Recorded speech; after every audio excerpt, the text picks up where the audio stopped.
లూకా సువార్త 12వ అధ్యాయము 35-36 వచనాలు చదువుదాం. మీ నడుములు కట్టుకొని యుండుడి, మీ దీపములు వెలుగుచుండనీయుడి. తమ ప్రభువు పెండ్లి విందు నుండి వచ్చి తట్టగానే అతనికి తలుపు తీయుటకు అతడెప్పుడు వచ్చునో అని అతని కొరకు ఎదురు చూచు మనుషుల వలె ఉండుడి. ప్రభువునందు ప్రియమైన దేవుని పిల్లలారా, దేవుని మహాకృపలో ఈ శుక్రవార దినము ప్రార్థన కొరకై దేవుడు ఆయన సన్నిధిలో మనకి మరి ఈ భాగ్యము అనుగ్రహించాడు. రక్షణ పొందిన వారు, సత్యాన్ని ఎరిగిన వారు, మన ప్రార్థన, మన జీవితాలు ఒకప్పటిలా కాకుండా వృద్ధి చెందుతూ మనం ఆత్మీయంగా ఎదిగిన కొలది పరసంబంధమైనటువంటి ఆలోచన దృక్పథంతో మనము కొనసాగుతూ రావాలి. ఎప్పుడు భూ సంబంధమైన ఆశలతో, ఆశయాలతో మొదట మనం దేవుని దగ్గరికి కోరికలతో వచ్చినప్పటికి కూడా క్రమేపీ ఈ లోక సంబంధమైన మనలో సన్నగిల్లి పరసంబంధమైన వాటితో మనం ఎక్కువగా నింపబడాలి. నింపుము ఓ ప్రభువా సర్వ సంపూర్ణతతో నన్ను, మేము నిండి ఉండేదము, పరిపూర్ణత నొందెదము అని పాడుతూ వచ్చాం. కాబట్టి ఆ పాట ఏ రీతిగా అయితే పరిపూర్ణలో మనం కావాలో ఆశతో మనము పాడుతూ అదే మన జీవితంలో కూడా ఆ పాట భావం వలె నిజంగా ఆశించేటటువంటి వారిగా ఉండాలి. యేసు ప్రభువారు మత్తయి సువార్త 25వ అధ్యాయంలో చెప్పినటువంటి ఉపమానము మనకు తెలుసు. 10 మంది కన్యకల గురించి. ఈ 10 మంది కన్యకలలో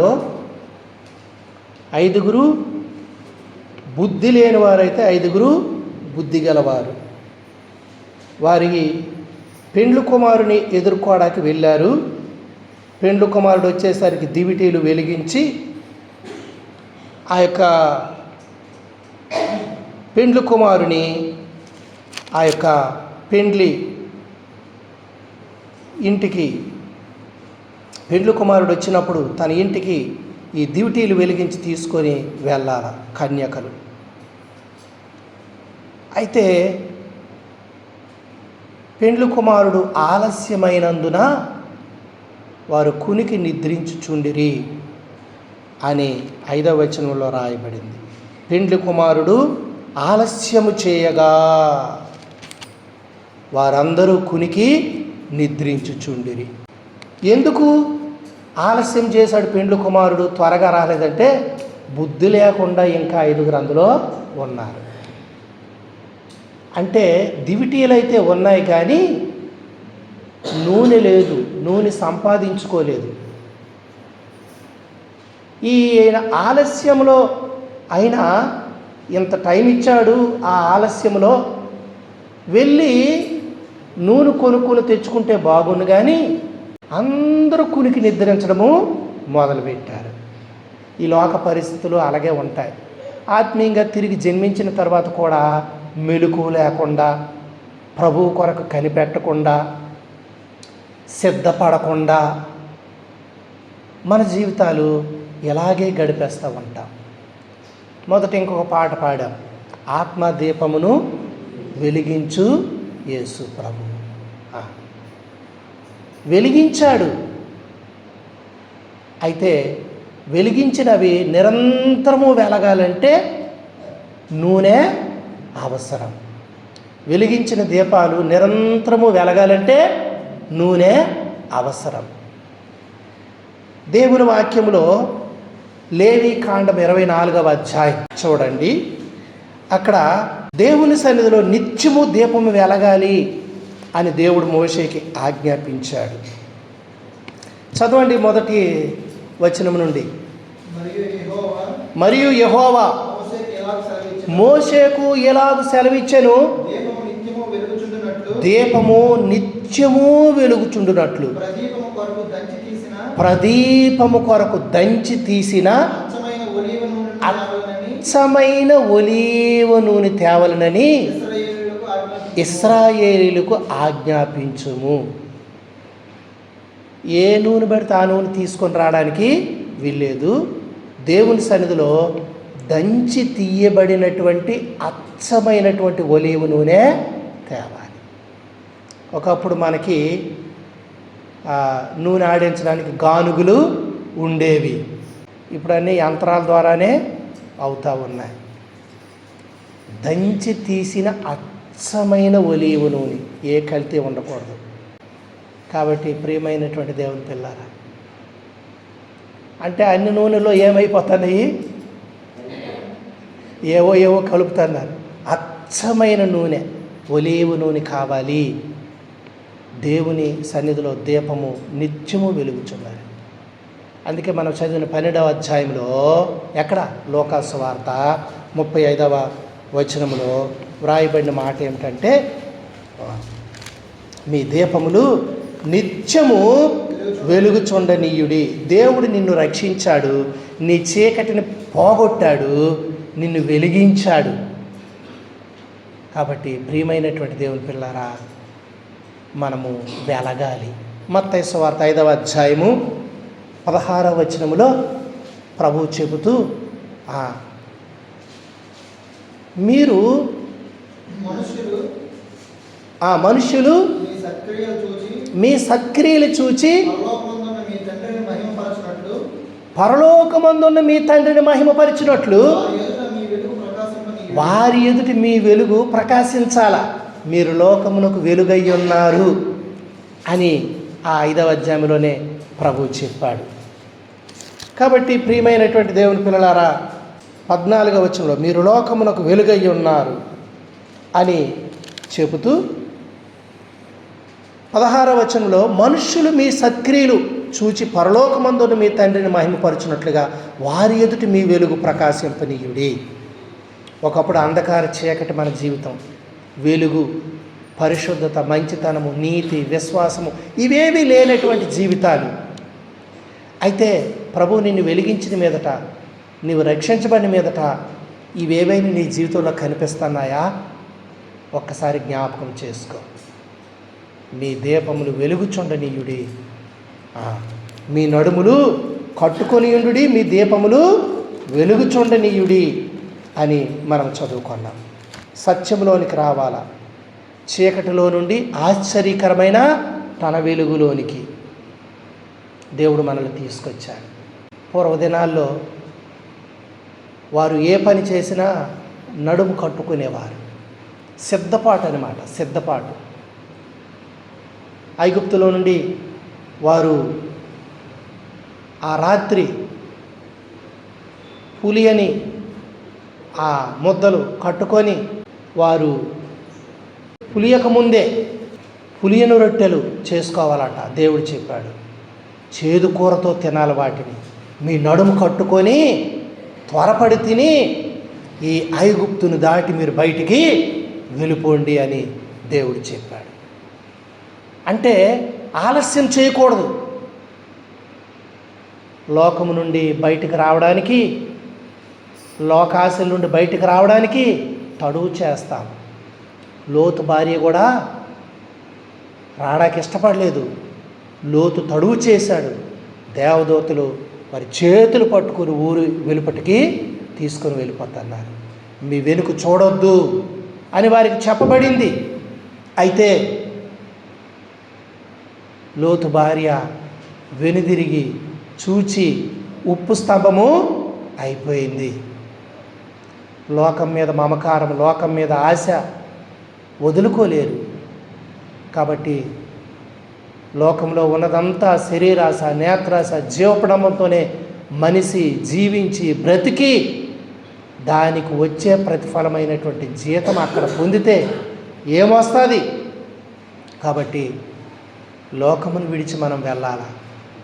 లోకంలో బ్రతుకుతున్న నీవు లోకపు చీకట్లో వారితో నీవు వారిలో నుండి వేరుపడ్డావు. ఇంకా వారితో జోడుగా ఉండకూడదు. నీ జీవితం ప్రత్యేకత కలిగి నీ వెలుగు ప్రభువు నిన్ను వెలిగిస్తే ఆ వెలుగు సమస్త మనుషులు ఎదుట చూపించి ప్రభువుకు ఘనత తేవాల. ఒకప్పుడు నీ జీవితం అలాగుండేది, ఇప్పుడు ఇలాగున్నావు. పరలోకమందున్న మీ తండ్రిని మహిమపరుచున్నట్లుగా మీ వెలుగు ప్రకాశింపనీయుడి. మాటలలో, ప్రవర్తనలో, నడవడిలో, వేష భాషల్లో అన్నిటిలో కూడా నూతనత్వం. ప్రతి దానికి ప్రతిఫలము దేవుడిస్తాడు. మనసులో ఏ ఉద్దేశంతో నీవు ఆలోచించి జరిగిస్తానవో వాటన్నిటికీ ప్రతిఫలం ఉంటుంది. కాబట్టి హృదయ లోతులు చూచేటటువంటి దేవుడు మనకు ప్రతిఫలం ఇచ్చినట్లుగా వెలిగించబడిన మీదట మనము చీకటి లోకంలో వెలిగి దేవుని కొరకు జీవించాలి, దేవునికి మహిమ వచ్చినట్లుగా. కాబట్టి ప్రియమైన దేవుని పిల్లారా, దేవుని సన్నిధిలో ఆనాడు దంచి తీసిన అచ్చ ఒలీవ నేను దీపము వెలుగుచూ ఉండాలి. ఇప్పుడు నీ దీపం ఆరిపోకూడదు. నూనె అనుదినము సమకూరుస్తూ రావాలి. ప్రియమైన దేవుని పిల్లలారా, దేవుని ఆత్మ లేనివాడు ఆయన వాడు కాడు. నూనె మరి పరిశుద్ధాత్మకు సాదృశ్యం. పరిశుద్ధాత్ముడు నిన్ను సర్వసత్యంలోనికి నడిపించి ఆయన పవిత్రుడై ఉన్నట్లుగా మనల్ని పవిత్రులుగా చేసుకోవడానికి మనకి దైవ భయము లేఖనాల్లో నుండి బోధించి ప్రభువైన యేసుక్రీస్తు వారి యొక్క సారూప్యములోనికి తేడానికే మనకు సహాయపడుతూ మనలో నివసిస్తూ ప్రభు యొక్క రూపంలోనికి మనల్ని మలిచేటటువంటి వాడు. కాబట్టి దేవుని ఆత్మతో మనం నింపబడిన కొలది మనలో ఉన్నటువంటి మరి లోక సంబంధమైనవి, శరీర సంబంధమైనవి పోతాయి. ఆత్మ వశులమవుతాం. దేవుడు సంపూర్ణంగా తన వశం మనల్ని చేసుకుంటాడు. అప్పుడు ఆయనకి చెందిన వారం మనం అవుతాం. మీరు విలువ పెట్టి కొనబడిరి, నేను విలువ పెట్టి మిమ్మల్ని కొన్నాను, మీరు నా సొత్తు అన్నాడు ప్రభువు కొరకే. నా కాళ్ళు చేతులెల్లా నీ సేవ కొరకే, నేనేం చేసిన నీ కొరకే. కాబట్టి ప్రియమైనటువంటి దేవుని పిల్లారా, అట్టి దృక్పథంతో మనము మరి నడుచుకోవాలి. అందుకే ఆయన పరిపూర్ణతతో మనము నింపబడాలి. ఆ 10 మంది కన్యకలు బుద్ధి లేని వారు ఇంకా నూనె సంపాదించుకోవడం లేదు. వారందరూ కన్యకలే, తేడా లేదు. మనమందరము విశ్వాసులమే. ఆత్మదీపం వెలగని విశ్వాసులుగా వెలిగించినా దాన్ని మరి నూనెతో నింపుకోక ఆ దీపాలు ఎప్పుడూ కొడుగట్టి ఆరిపోయేటటువంటి పరిస్థితిలో సంఘములో మనము ఎంతమందిము ఆ బుద్ధి లేని కన్యకల వలె దివిటీలు అయితే ఉన్నాయి. మా దివిటీలో ఉంది, మేము రక్షణ పొందాం, మేము ప్రభువు నమ్ముకున్నాం అని చెప్తాను. ఆయన ఆలస్యం చేస్తాడు. ఎందుకు? ఇంకా మీకు నూనె లేదు, పరిశుద్ధత లేదు, ఇంకా దైవ జీవము సంపూర్ణంగా మీలో లేదు. ఆ జీవంతో మీరు ప్రకాశించట్లేదు, ఆయన వెలుగు మీరు చూపించట్లేదు. దీపస్తంభము మీద ఆ దీపం ఉండాలా, కానీ ఒకవేళ వెలుగుతున్నాయి, అవి కొంచెం కిందో మంచం కిందో ఉన్నాయి. వెలిగించినట్లుగా దీపస్తంభం మీద లేదు.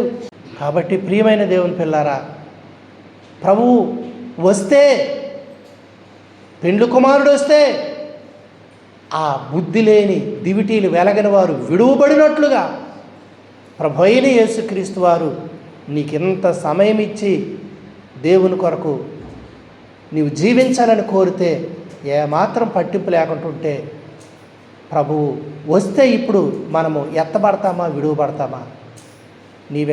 నేనింకా సిద్ధంగా లేమనేమో ఆయన ఆలస్యము చేయించున్నాడు. ఇది దేవుని ప్రేమే. ఈ లోకంలో మనం ఎప్పుడైనా పోవచ్చు, ప్రభువు రాకడ ఎప్పుడైనా జరగవచ్చు.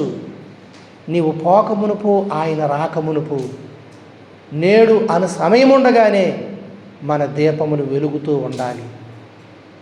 మన నడుములు కట్టుకొని నేను సిద్ధమే ప్రభువా అన్నట్లుగా మన జీవితాలు జీవించాలి. ఇది నీ ఆత్మ సంబంధమైనటువంటి విషయం. కబురు పెట్టో లేకపోతే 4 రోజుల ముందు తెలియచేసో రాదు. దొంగ ఏ రీతిగా వచ్చునో ఇంటి వారికి తెలియదు. అలాగే ప్రభువు కూడా దొంగ వలె వస్తాడు. ఆయన ఎప్పుడు వస్తాడో తెలియదు, ఏ జామున వస్తాడో తెలియదు. మీరు మెలకుగా ఉండుడి అని దైవవాక్యంలో తెలియచేయబడతా ఉంది. ఈ మెలకు మనకుందా? అబద్ధమాడి మోసం చేసి ఎన్నాళ్ళు అలాగ అందులోనే బ్రతకలేదు. నేను నీ ఏళ్ళ అబద్ధమాడి నేను వెళ్ళి ఒప్పుకున్నామా? నీకు విరోధంగా మాట్లాడి నేను ఒప్పుకున్నామా? హృదయాలు కఠినపరుచుకుంటాం, సరి చేసుకోము. అతిక్రమలు దాచిపెట్టువాడు వర్ధిల్లడు, వాటిని ఒప్పుకొని విడిచిపెట్టినవాడు కనికరము పొందును. కాబట్టి ప్రియమైనటువంటి దేవుని పిల్లారా, మనం ఆ రీతిగా మన జీవితాలు మెలకువ కలిగి ఎప్పుడు చూసుకోవాలి. ప్రభు ఏ దినాన వస్తాడో ఏ జామున వస్తాడో మనకు తెలియదు కనుక మెలకువగా ఉండాలి. వారందరూ కునికి నిద్రించుచుండిరి. ఇప్పుడు మనము కూడా ఏం చేస్తున్నామంటే సుఖభోగాల్లో ఏమాత్రం చింత లేకుండా హాయిగా ఈ లోకంలో నిద్రిస్తూ ఉన్నాం. ఏ చింత లేదు. ఒక దైవజనుడు అన్నాడు, భయం లేని జీవితం, బాధ్యత లేని జీవితం, ఆత్మల కొరకు ఆశ లేని జీవితం, ఆ జీవితం నిష్ప్రయోజనం అన్నాడు. ప్రియమైన దేవుని పిల్లారా, నిన్ను గూర్చి నీకే భయం లేకపోతే ఎందుకు దేవుడు నిన్ను నన్ను కరుణించాలి? ఆలోచించండి ఒకసారి. నీ ఆత్మను గూర్చి నీకు అసలు పట్టింపే లేకపోతే నువ్వు కునికి నిద్రిస్తూ ఉంటే దివిటి మట్టుకు పట్టుకొని వచ్చావు, నూనె మట్టుకు లేదు. ఎన్నాళ్ళయింది? ఎంతకాలమైంది? ఇదే తంతు. జీవితంలో మార్పు లేదు, మెలకువ లేదు. ఎక్కడ వినడం విడిచిపెట్టి వెళ్ళిపోవడం. ప్రభు అంటున్నాడు, ఎవరు నశించుట ఆయన కోరక, అందరూ రక్షణ పొందాలని చూస్తూ మీ నిమిత్తమే ఆయన దీర్ఘశాంతం కలిగి ఉన్నాడు. అందుకే ఆయన ఆలస్యము చేయుచున్నాడు. చదవండి పేతురు రాసిన పత్రిక 2వ పత్రిక 3వ అధ్యాయం 9వ వచనం. కొందరు ఆలస్యమని ఎంచుకున్నట్లు ప్రభు తన వాగ్దానమును గూర్చి ఆలస్యం చేయవాడు కాడు గాని ఎవడు నశింపవలనని ఇచ్చయింపక అందరూ మారు మనసు పొందవలనని కోరుచు మీ ఎడల దీర్ఘశాంతము గలవాడై ఉన్నాడు. అయితే ప్రభు దినము దొంగ వచ్చినట్లు వచ్చును. ప్రియమైనటువంటి దేవుని పిల్లలు, మీ కొరకు టైం ఇస్తాడు. కానీ ఒకరోజు వస్తాడు, ఈ టైంను నువ్వు వినియోగించుకోకపోతే దొంగ వచ్చినట్లుగా వస్తాడు. దొంగ ఎప్పుడు వస్తాడో చెప్పిరాడు కదా. ప్రియమైన దేవుని పిల్లారా, మన విషయమై మనం జాగ్రత్త కలిగి ఉండాలి. అందుకే మన మనస్సు అనే నడుము కట్టుకోవాలి. 1 పేతురు పత్రిక 1వ అధ్యాయము 13వ వచనము చదవండి. కాబట్టి మీ మనస్సు అను నడుము కట్టుకొని నిబ్బరమైన బుద్ధి గలవారై యేసుక్రీస్తు ప్రత్యక్షమైనప్పుడు మీకు తేబడు కృప విషయమై సంపూర్ణ నిరీక్షణ కలిగి ఉండండి. నేను పరిశుద్ధులై ఉన్నాను కనుక మీరు పరిశుద్ధులై ఉండండి అని వ్రాయబడి ఉన్నది. కాగా మీరు విధేయులకు పిల్లలై మీ పూర్వపు అజ్ఞాన దశలో మీకుండిన ఆశను అనుసరించి ప్రవర్తింపక మిమ్మల్ని పిలిచిన వాడు పరిశుద్ధై ఉన్న ప్రకారము మీరును సమస్త ప్రవర్తన యందు పరిశుద్ధులై ఉండుడి. చూసారా, మీ పూర్వపు అజ్ఞాన దశలో మీకుండిన ఆశలు అనుసరించి ఇంకా నడద్దు. గత కాలంలో ఏ చెడు పనులు, ఏ చెడు వ్యసనాలు, ఏ చెడ్డ ఆలోచనలు, బుద్ధులు కలిగి ఉన్నామో వాటిని అనుసరించే ఇంకా నడవకండి. ఆయన పరిశుద్ధుడైన ప్రకారము మీరు పరిశుద్ధులుగా ఉండాలి. మిమ్మల్ని పిలిచిన వాడు పరిశుద్ధుడు కదా, మిమ్మల్ని పవిత్రులుగా చేయడానికే కదా పిలిచాడు. కాబట్టి మీ సమస్త ప్రవర్తనలో కూడా పరిశుద్ధులై ఉండాలి. అందుకు మీ మనస్సు అనే నడుము కట్టుకోండి, నిబ్బరమైన బుద్ధి కలిగి ఉండండి, దానికి దేవుడు బహుమానం ఇస్తాడు అని పేతురు రాయడం జరిగింది. ఎలాగున్నది నీ జీవితం? నీ మనసు ఎంత బలహీనమైపోయింది? ఎన్నోసార్లు నీ హృదయం, నా హృదయం గద్దిస్తున్నా మరలా వాటి వైపే వెళ్తానమంటే అది ఎంత భయంకరం. చదవండి సంఖ్యాకాండం 15వ అధ్యాయం 30-31 వచనాలు. అయితే దేశములో పుట్టినవాడే గాని పరదేశీ అయినా సరే ఎవడైనను సాహసించి పాపము చేసిన ఎడల వాడు యెహోవాను తృణీకరించిన వాడు గనుక అట్టివాడు నిశ్చయముగా జనులలో ఉండకుండా కొట్టివేయబడును. వాడు యెహోవా మాటను అలక్ష్యము చేసి ఆయన ఆజ్ఞను మీరినందున నిశ్చయముగా కొట్టివేయబడును. వాని దోష శిక్షకు వాడే కారణము. ప్రియమైన దేవుని పిల్లారా, తప్పని తెలిసి కూడా సాహసించి తప్పు చేస్తే ఎరిగి ఎరిగినే చెడిపోతిని, యేసుని గాయము రేపితిని. ఎరిగి ఎరిగినే చెడిపోతిని, యేసుని గాయము రేపితిని. మోసపోతినేను దృష్టి తొలగితే, దాసుడా నన్ను చూడనిమ్ము. మోసపోతినే దృష్టి తొలగితే, దాసుడా చూడనిమ్ము. ప్రభు యేసు నా రక్షక, నొసగు కన్నులు నాకు నిరతమునే నిన్ను చూడా.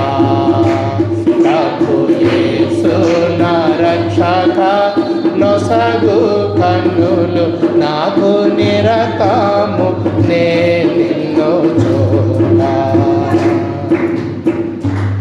ప్రియమైన దేవుని పిల్లలారా, సాహసించి దేవుణ్ణి అలక్ష్యము చేసి మెలకువ లేకుండా మన జీవితంలో, ప్రియమైనటువంటి దేవుని పిల్లలారా, మనం జీవిస్తూ ఉన్నట్లయితే తప్పని తెలిసి కూడా మరలా దాన్నే చేస్తూ ఉంటే వాడు తన దోష శిక్ష తానే భరించాలి.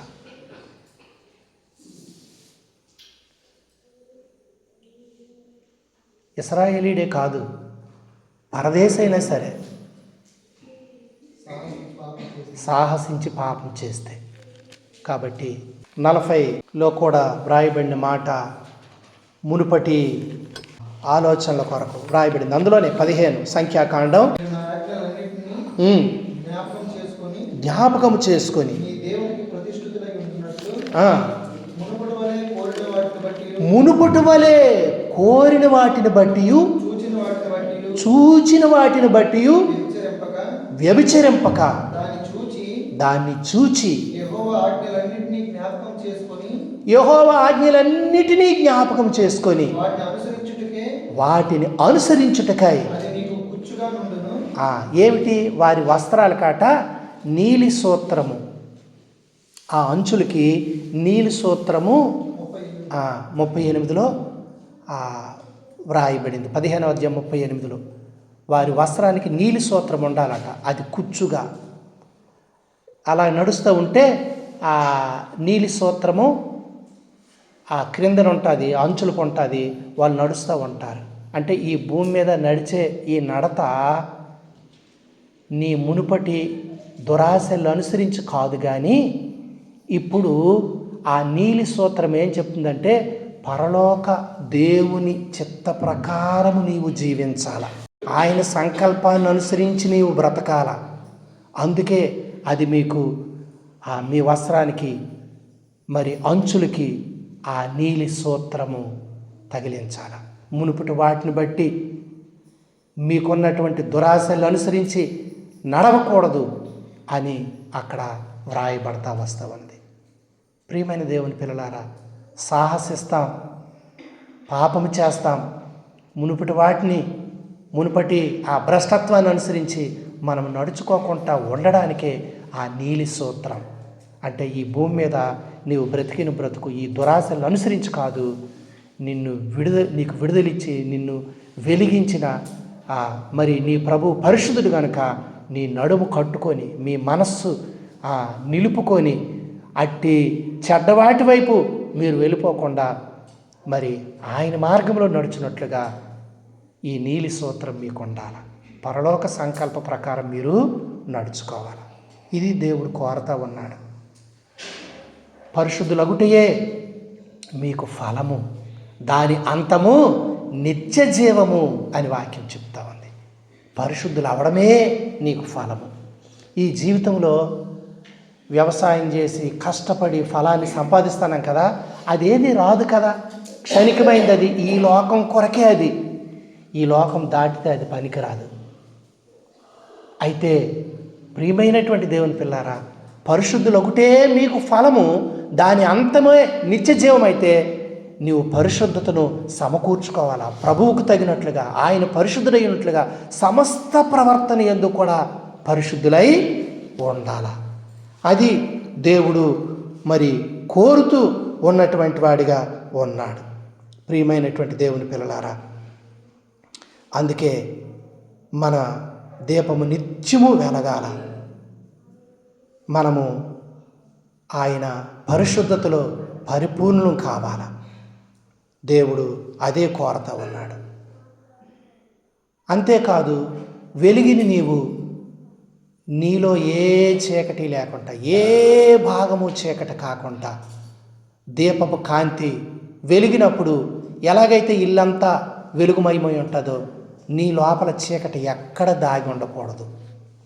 నీ శరీరం అంతా వెలుగుమయమై ఉండాలి. దేహమునకు దీపము కన్నే అని వ్రాయబడింది. నీ కన్ను చెడినదైతే శరీరం అంతా చీకటి అవుద్దట. నీ కన్ను వెలుగుమయమైతే అంతా జాగ్రత్తగా చూసుకుంటాం మెలకువతో. ఏ భాగము చీకటి కాకూడదు. గతంలో పెద్దలు చెబుతూ వచ్చారు ఏమిటంటే, బాప్తిస్మాల కొరకు చాలామంది సిద్ధపడ్డారట. సిద్ధపడినప్పుడు దైవజనుడు బాప్తిస్మ ఇస్తానడట. బాప్తిస్మ ఇస్తుంటే ఒక చెయ్యి ఇలా పైకెత్తి ఉంచాడట. బాబు అంతా మునగాలయ్యా అని చెప్తే, ఈ చెయ్యికి ఇంకా చిన్న పని ఉందండి అన్నాడట. ఈ చెయ్యికి ఇంకా చిన్న పని ఉంది. ఏట పని అంటే, నన్ను కొట్టాడు ఒకడు, ఆడికి కొడితే కానీ నా మనసు శాంతించదు, కాబట్టి ఈ చెయ్యికి పని ఉంది, నా బాడీ అంత ముంచండి కానీ ఈ చెయ్యికి మట్టుకు ముంచకండి అని చెప్పాడట. అంటే మరి తర్వాత ప్రత్యేకించి చెయ్యికి ఒక్కదానికే బాప్తిస్మ ఇవ్వాలేటో తర్వాత మరి. కాబట్టి ఏ భాగము చీకటి కాక, ప్రియమైనటువంటి దేవుని పిల్లారా, దేవుడు నిన్ను వెలిగిస్తే అనేకులకు వెలుగు చూపుతావు. నువ్వు చెడిపోతే, నువ్వు చీకటైతే అనేక చీకటి కార్యాల్లో పాలివాడివై దేవుని నామానికి అవమానం తెస్తావు. చీకటిలో నుండి ఆశ్చర్యకరమైన వెలుగులోనికి నీవు పిలువబడ్డావు. అనేకుల్ని ఆ ప్రభు యొక్క వెలుగులోనికి మనం నడిపించేటటువంటి బాధ్యత కూడా మనకే ఉంది. ఇర్మియా ఉన్నాడు, 1వ అధ్యాయం 17వ వచనం, ఇర్మియా గ్రంథం చదవండి. ఇర్మియా గ్రంథం. ఇర్మియా బాలుడు దేవుడు ఏర్పాటు చేసుకున్నాడు. తల్లి గర్భములో ఉన్నప్పుడే ఏర్పాటు చేసుకున్నాడట. సెలవిచ్చాను, గర్భములో నేను నిన్ను రూపింపక మునిపే నీవు గర్భము నుండి నిన్ను ప్రతిష్ఠించాను, జనములకు ప్రవక్తగా నిన్ను నియమించాను. అందుకు అయ్యో ప్రభువైన యెహోవా, చిత్తగించు, నేను చిన్నపిల్లాడును, మాట్లాడడానికి శక్తి లేదు. ప్రియమైన దేవుని పిల్లలు, బాలుడు సైతము తన నడవడి పరిశుద్ధమైందో కాదో మాటల వల్ల చెప్పడు, చేష్టల వల్ల చెప్తాడు, వాడి పనుల వల్ల చెప్తాడు. అవునా కదా? బాలుడు కూడా తన ప్రవర్తన వల్ల ఎట్టువాడో చెప్తాడు. వాడి నడవడి చూస్తే వీడు మంచి బాలుడే అని చెప్తాం. కాబట్టి నేను బాలుడయ్యా, నేనేం చెప్తానంటున్నాడు. అయితే దేవుడు అన్నాడు, గర్భంలోనే నేను నిన్ను రూపించి ప్రతిష్ఠించాను జనములకు ప్రవక్తగా ఉండడానికి. నేను బాలుడు అనవద్దు, నేను నిన్ను పంపించే వారి దగ్గరికి నువ్వు వెళ్ళాలి. నేను ఆజ్ఞాపించిన సంగతులు చెప్పాలి. వారికి భయపడొద్దు, నిన్ను విడిపించడానికి నేను నీకు తోడై ఉన్నాను. ఇదే యెహోవా. 17వ వచనం చదువు. ఇదిగో నేను ఉత్తర దిక్కునున్న రాజ్యముల సర్వ వంశస్థులను పిలిచెదను. వారు వచ్చి ప్రతి వాడును యెరూషలేము గుమ్మములోను యెరూషలేము చుట్టూనున్న ప్రాకారములన్నిటి ఎదురుగాను యోధా పట్టణములన్నిటికీ ఎదురుగాను తమ సింహాసనమును స్థాపించుదురు. అప్పుడు యెరూషలేము వారు నన్ను విడిచి అన్య దేవతలకు ధూపం వేసి తమ చేతులు రూపించిన వాడికి నమస్కరించుటను తమ చెడుతనం అంతటిని బట్టి నేను వారిని గూర్చి నా తీర్పులు ప్రకటించును. నా తీర్పులు, వారి చెడుతనాన్ని బట్టి నా తీర్పులు ప్రకటిస్తాను. కాబట్టి నీవు నడుము కట్టుకొని, కాబట్టి శిక్ష ఉంది అని నీవు నడుము కట్టుకొని నిలవబడి నేను నీకు ఆజ్ఞాపించినదంతా వారికి నువ్వు ప్రకటించాలా. భయపడకు,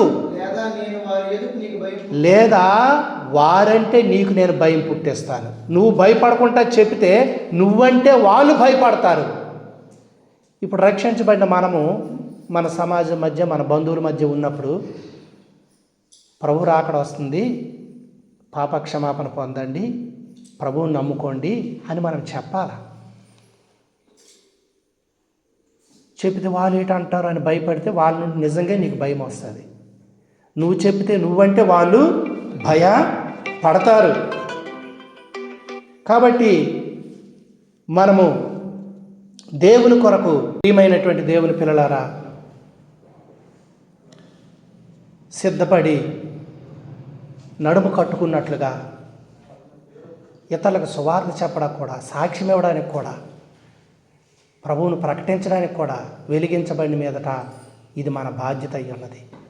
దీపము వెలగడం అంటే చీకటిని పారదోలడం. నీ వాక్యము నా పాదములకు దీపము, నా త్రోవకు వెలుగు. వెలుగులో నీవు నడుస్తూ ఆ వెలుగును అనేకులకు చూపించాలి. ప్రభువే వెలుగు. కాబట్టి ప్రియమైనటువంటి దేవుని పిల్లలారా, ఆ వెలుగులో మనము నడవాలా, ఆ వెలుగును మనము ప్రసరించాలా, చూపించాలా. అందునిమిత్తమే దేవుడు మనల్ని రక్షించాడు. అందుకే ఎఫెసీ 6:14 మరి సత్యమనే దట్టు కట్టుకోండి, చదవండి.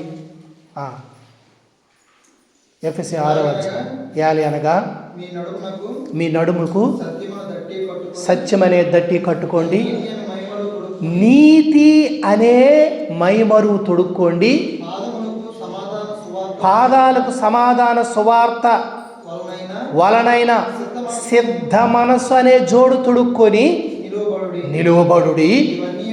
ఇవన్నీయుగాక విశ్వాసం అనే డాలు పట్టుకొని, ఆ విశ్వాసం అనే డాలుతో దుష్టుని అగ్నిబాణములన్నీ ఆర్పుటకు మీరు శక్తిమంతులవుదురు.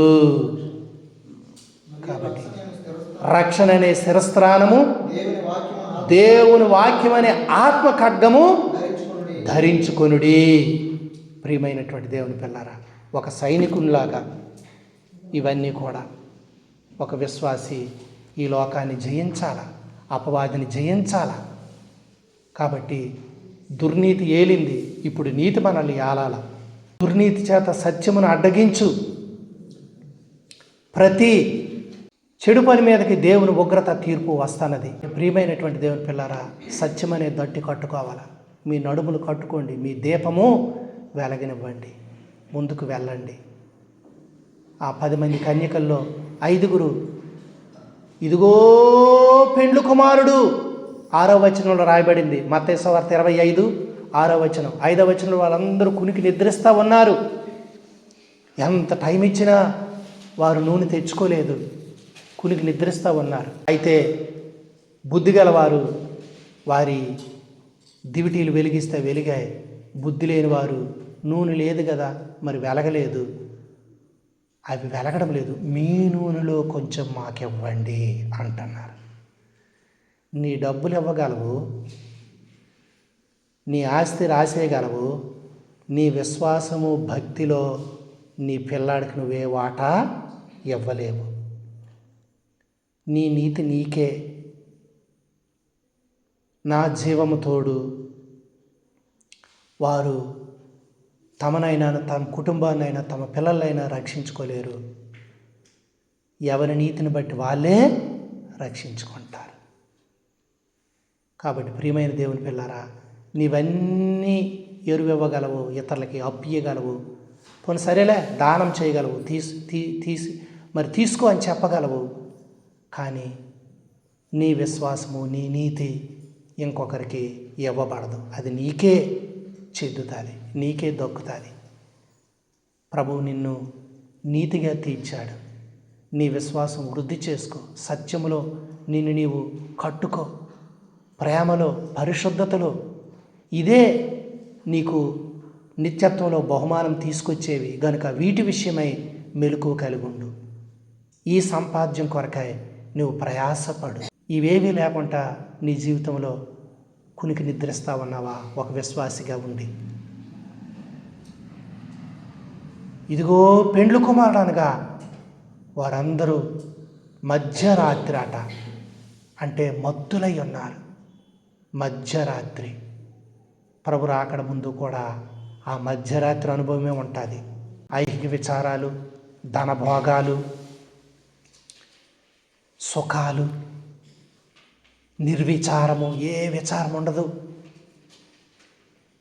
కాబట్టి యాతనేమి లేదు అనుకున్నప్పుడు అకస్మాత్తుగా గర్భిణీ స్త్రీకి ప్రసవ వేదన వచ్చునట్లుగా ప్రభు వచ్చేస్తాడు అంతే.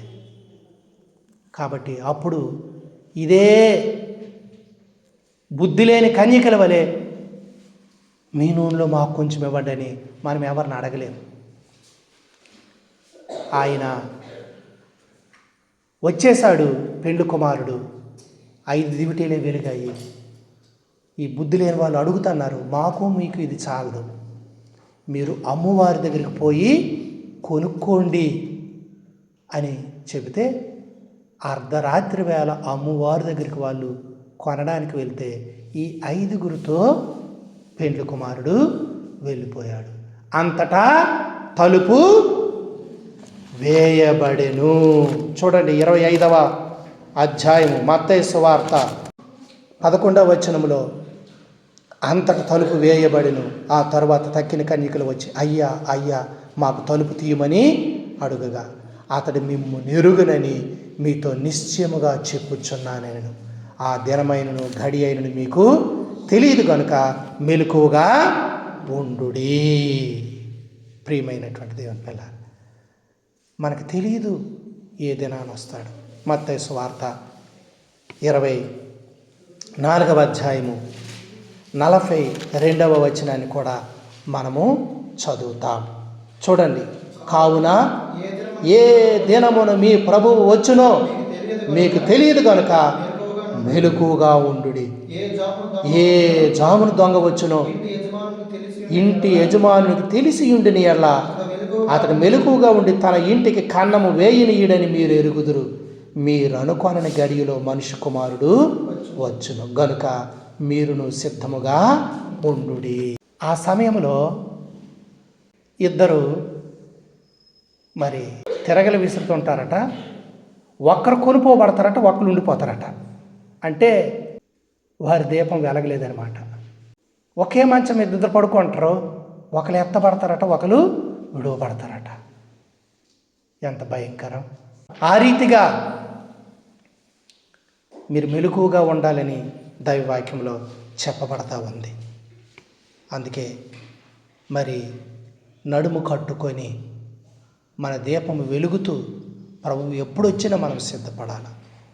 కొరింథీయులకు రాసిన మొదటి పత్రిక 16వ అధ్యాయం 13వ వచనం. మొదట కొరింథీ 16:13వ వచనము. మెలకువగా ఉండుడి, విశ్వాసమందు నిలకడగా ఉండుడి. దేవుని రాజ్యం కొరకు ఈ లోకంలో విసర్జించిన పాపము, చెడుతనము ఇక చెయ్యకుండా దాంతో యుద్ధం చేసినట్లుగా పౌరుషముగా ఉండుడి, బలవంతులై ఉండుడి. మీరు చేయు కార్యములన్నీ ప్రేమతోనే చేయండి. ప్రియమైనటువంటి దేవుని పిల్లలారా, ఆ రీతిగా ఫిలిప్పీ 2:15 చదవండి. మీరు మూర్ఖమైన వక్ర జనము మధ్య నిరపరాధులు, నిష్కళంకులు, అనింజులునైన దేవుని కుమారులగునట్లు సనుగులు సంశయాలు మాని సమస్త కార్యాలు చేయండి. అట్టి జనము మధ్య మీరు జీవవాక్యమును చేత పట్టుకొని లోకమందు జ్యోతుల వలె కనబడుచున్నారు. అందువలన సేవకుడు అంటున్నాడు, మీరు ఆ రీతిగా వారి మధ్య జీవవాక్యం పట్టుకొని లోకంలో జ్యోతుల్లా కనబడితే అందువలన నేను వ్యర్థముగా పరిగెత్తలేదనియు, నేను పడిన కష్టము నిష్ప్రయోజనం కాలేదనియు, క్రీస్తు దినాన నాకు అతిశయము కలుగును. ప్రియమైనటువంటి దేవుని పిల్లలారా, ఆ దినాన నేను సంతోషిస్తాను. మీరు ఆ రీతిగా నిలబడగలిగితే మూర్ఖులైన ఈ వక్ర జనం మధ్య మీరు వారితో పాలివారవక మీరు దేవుని కుమారులగునట్లుగా మీ జీవితాలు చక్కగా మీ దీపాలు వెలిగి ఆ జీవవాక్యము వెలుగులో మీరు నడిచి ఆ జీవవాక్యపు వెలుగు అందరికీ చూపిస్తే ఒక దినాన్ని మీకు బహుమానం. ఆ దినము క్రీస్తు దినాన్ని నాకు అతిశయం కలుగుతుంది. మన విషయమై ప్రసవ వేదన, క్రీస్తు స్వరూపం మీ యందు ఏర్పడు వరకు నాకు ప్రసవ వేదన అని పౌలు చెప్తా ఉన్నాడు. నేను మిమ్మల్ని కన్నాను సువార్త ద్వారా. మీకు బోధకులు ఎందరో ఉండొచ్చు, నేను మీ తండ్రిని. ఏ కుమారుని పోగొట్టుకోవడానికి నాకు ఇష్టం లేదు. కాబట్టి లోకంలో ప్రభువు కొరకు బతుకుదాం. ప్రభు నిన్ను వెలిగించిన మీదట ఆ యొక్క చీకటి క్రియలంకా నీ జీవితంలో కనబడకుండా ఆ వెలుగు చేత, ఆ ప్రకాశం చేత మనం ముందుకు వెళ్ళాలి. అతడు మండుచు ప్రకాశించున్న దీపమైనట్టుండేనని యోహాను కొరకు సాక్ష్యం చెప్పబడింది. అతను వెలుగులో కొంతకాలం ఉన్నారు. నిజమైన వెలుగు వచ్చింది, ప్రభువైన యేసుక్రీస్తు. ప్రతి మనిషిని వెలిగించుచు ఈ లోకానికి వచ్చిన ఆ వెలుగు అందరినీ వెలిగించింది, ప్రభువైన యేసుక్రీస్తు. కాబట్టి ఆ వెలుగులో మనం నడుచుకోవాలి. ఆయన యందు చీకటి ఎంత మాత్రమును లేదు అని యోహానులో వ్రాయబడింది. మన జీవితంలో మరి ప్రభు వెలుగును కలిగి మనం నడుచుకోవాలి. కాబట్టి దినములు చెడ్డవి, సమయాన్ని పోనివద్దు, అజ్ఞానులుగా బ్రతకొద్దు.